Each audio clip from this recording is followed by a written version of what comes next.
መንፈስ በመጣ ጊዜ ሁላችሁንም ወደ እውነት ይመራችኋል። የዮሐንስ ወንጌል ምዕራፍ 16 ቁጥር 13 ላይ ተጽፎ እናገኘዋለን። ጌታችን መድኃኒታችን ኢየሱስ ክርስቶስ ደቀ መዛሙርቱን በሚያስተምር ጊዜ ከነገራቸው ጠንካራ እውነቶች መካከል አንደኛው እኔ ወደ ላይ እሄዳለሁ፣ ወደ አባቴ አርጋለሁ፣ እኔ ወደምመጣበት እናንተ ልትመጡ አትችሉም። ስለዚህ እኔ ወደ ላይ ስለምወጣ ተመልሼም ስለምወስዳችሁ አትዘኑ እያለ ከሰማይ የመጣው ክርስቶስ ወደ ሰማይ እንደሚያርግ ለሐዋርያት ሲነግራቸው እናትም አባትም ሆኖ ያኖራቸው ክርስቶስ ሁሉን ትተው የተከተሉት ክርስቶስ ወደ ሰማይ እንደሚያርግ ከእነሱ እንደሚለይ በሥጋ ባስታወሱ ጊዜ ጥልቅ የሆነ ሐዘንን ያስተናግዱ ነበር። ጌታችን ኢየሱስ ክርስቶስም ምን ይላቸዋል? እኔ ካልሄድኩ እኔ ወደ ሰማይ ካላረግሁ የእውነት መንፈስ ወይም መንፈስ ቅዱስ ወደ እናንተ አይመጣም። ነገር ግን ወደ ሰማይ የማረግ ከሆነ የእውነት መንፈስ አባቴ ይልክላችኋል። የእውነት መንፈስ ወደ እናንተ በመጣ ጊዜ ወደ እውነት ሁሉ ይመራችኋል። እውነትን የምትሸከሙበት ጽኑ የሆነ የልብ ትከሻን ይሰጣችኋል። ብዙ ልነግራችሁ የምፈልገው ነገር ነበር አላቸው። ነገር ግን አሁን ልትሸከሙት አትችሉም። የእውነት መንፈስ ጰራቅሊጦስ በመጣ ጊዜ ግን ሁሉን ያስተምራችኋል፣ ሁሉን ይነግራችኋል፣ ወደ እውነት ሁሉ ይመራችኋል አላቸው ክርስቶስ። አምላካችን እኛንም ወደ እውነት ይምራል። አሜን። ዛሬ በዓሉ በዓለ መንፈስ ቅዱስ ነው።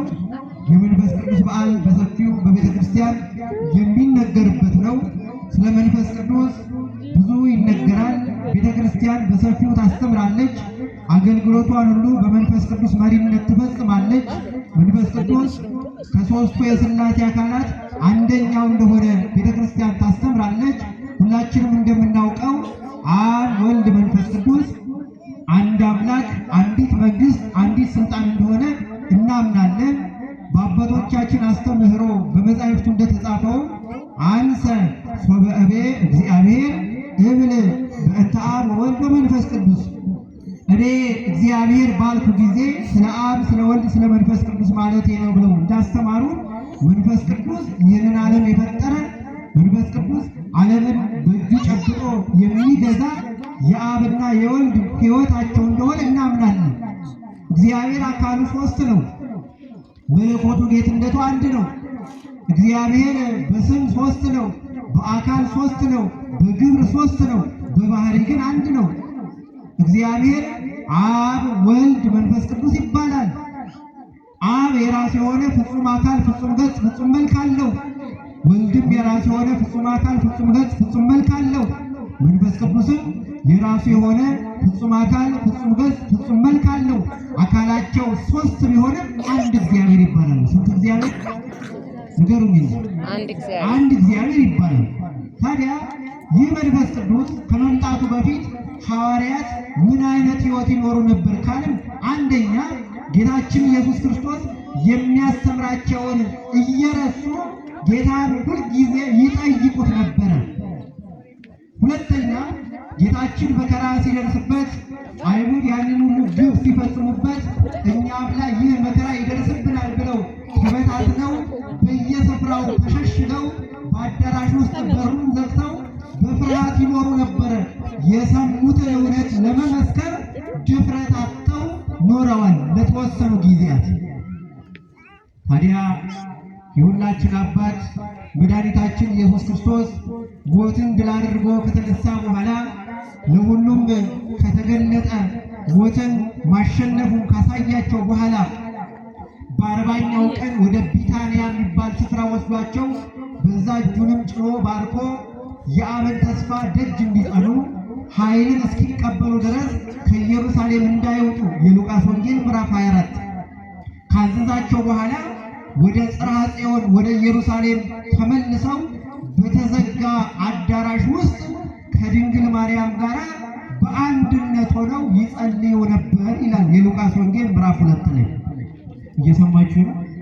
በዛ በጸሎት ስፍራ ላይ ነው እንግዲህ ጌታችን መድኃኒታችን ኢየሱስ ክርስቶስ የደቀ መዛሙርቱ የገባላቸውን ቃል ለመፈጸም ባረገ በ10ኛው ቀን በተነሳ በ50ኛው ቀን እስቲ ንገሩ።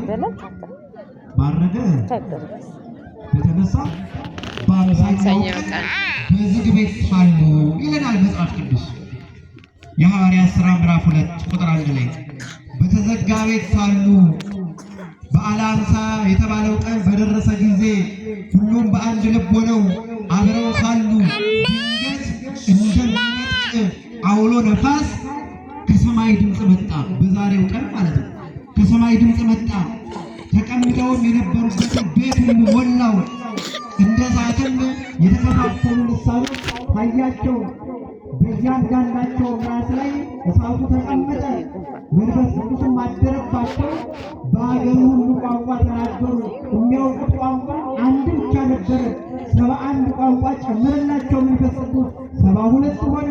ያንን የመንፈስ ቅዱስ ናት ተቀብለው ይፈሩ የነበሩ ደፋሮች፣ ይዘነጉ የነበሩ አስታዋሾች፣ የሚያመሰክሩ ስለ ክርስቶስ እውነት በድፍረት የሚመሰክሩ የሆኑ ዘንድ የመንፈስ ቅዱሳን በእሳት አምሳል በሐዋርያት ላይ የወረደበት በዓለ መንፈስ ቅዱስ ነው። እንኳን አደረሳችሁ። አሜን። እንኳን አብራደ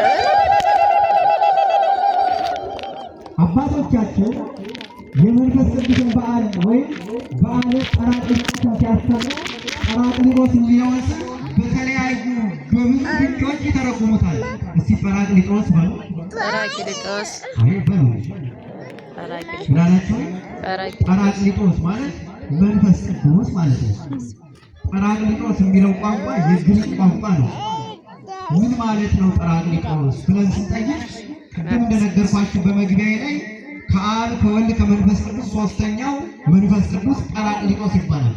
ሶስተኛው ላይ ስለጠራ ነው ዝቅ ያለ እንዳይመስላችሁ።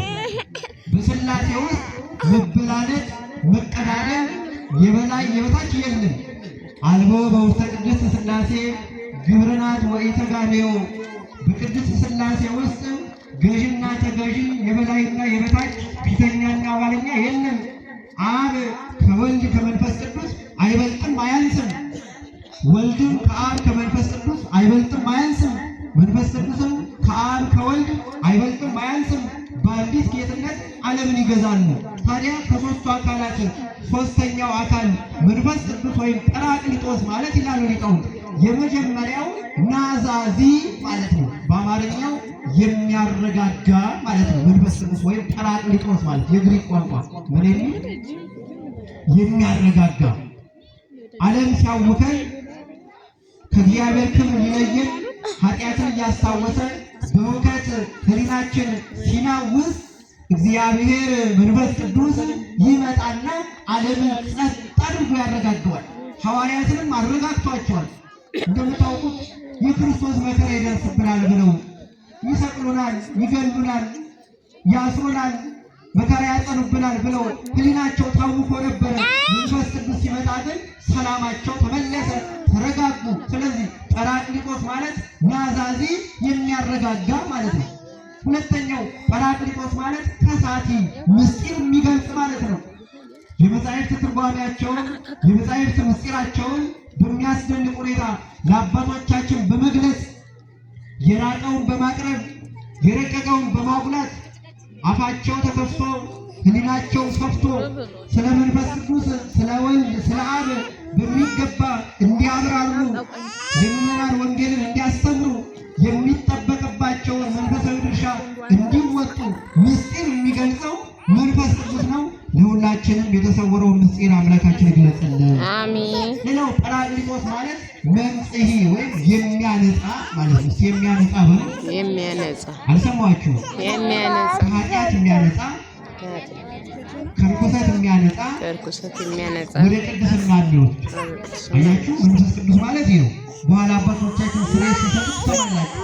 በአፉ ለመንፈስ ቅዱስ ይስረይልክሙ፣ በመንፈስ ቅዱስ አፍ ኃጢአታችሁን ይቅር ይበልላችሁ ያስተሰርይላችሁ በኋላ ሲረቁ ትመለከታላችሁ። ኃጢአትን የሚያነጻ ረክሰን ከሆነ የሚቀድስ ቆሽሽም ሆነ የሚያነጻ መንፈስ ጰራቅሊጦስ ማለት መጽንዒ ተብሎ ይተረጎማል። አምላካችን ቅዱስ እግዚአብሔር መንፈስ ሁላችንም ከኃጢአት ያንጻ። አሜን። ሌላው መጽንዒ ማለት ነው የሚያጸና። እስቲ በሉ የሚያጸና ብሎ ምን አላችሁ? መንፈስ ቅዱስ የሚያጸና ነው።